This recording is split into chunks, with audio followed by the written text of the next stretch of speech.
Olá, eu sou o Gunther, cirurgião dentista, e agora eu vou fazer um comentário para vocês sobre os principais focos da odontologia CadCam são precisão, previsibilidade de resultados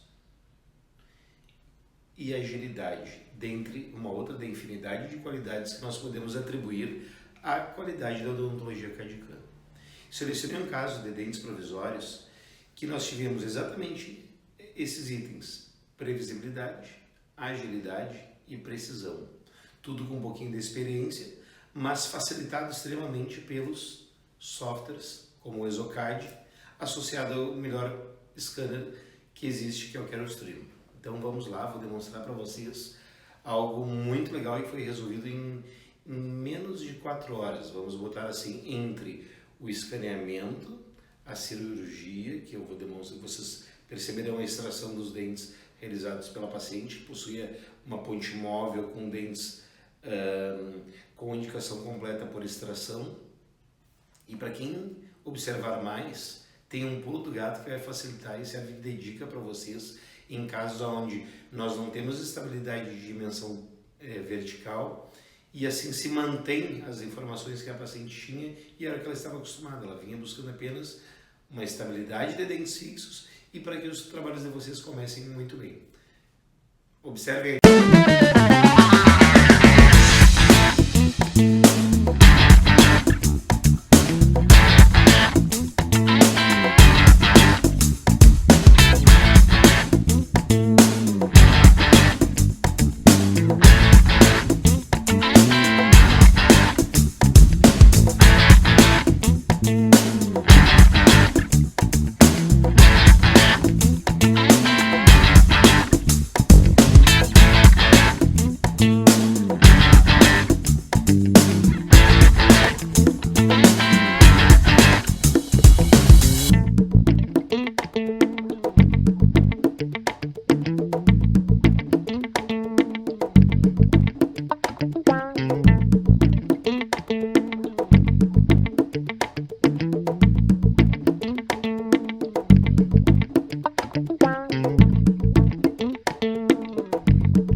É isso aí, então. Fica a dica que através da associação do melhor escaner que existe, que é o Carestream, associado ao melhor software de planejamento e desenho que existe, que é o Exocad, Matera, nós teremos a total previsibilidade dos resultados, nós teremos a total qualidade dos trabalhos na melhor agilidade que existe. Fica a dica, Exocad mais Carestream 3600.